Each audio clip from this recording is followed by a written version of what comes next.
নমস্কার, আমি নন্দিতা দাস বসু। আপনারা জানলে খুব আনন্দিত হবেন। শহরের কথা গুটি গুটি পায়ে 500 পর্বে উপনীত হয়েছে।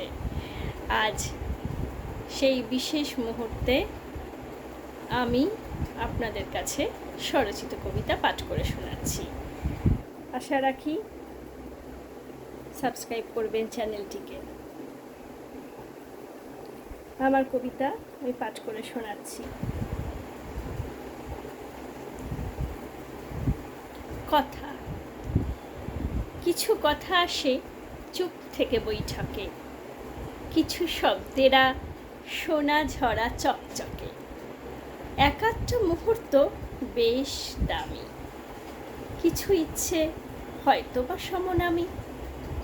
তোমার আমার দূরত্ব যত বেশি, কখনো বা কিছু স্পর্শ সর্বনাশী।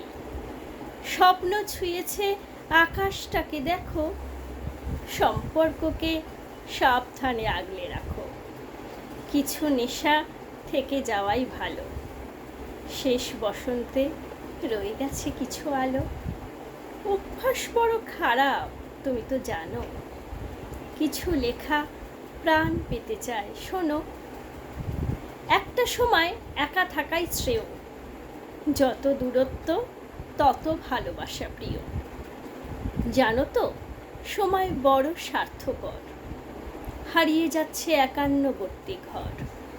কণ্ঠে নামে ক্লান্ত বিষণ্ণতা, তবু প্রার্থনা ফুরিয়ে না যাক কথা। একটা কথায় হয়তো বা বাঁচবে জীবন, কেউ তো জানে না কখন আসবে মরণ। সুখ দুঃখের মালায় গেঁথে রাখি, সাজ বাতিতে কত কথাই বাকি। সঞ্চয় করি সুখের অমনিবাস, দুঃখ বিলাসীর এটাই একান্ত অভ্যাস। নমস্কার।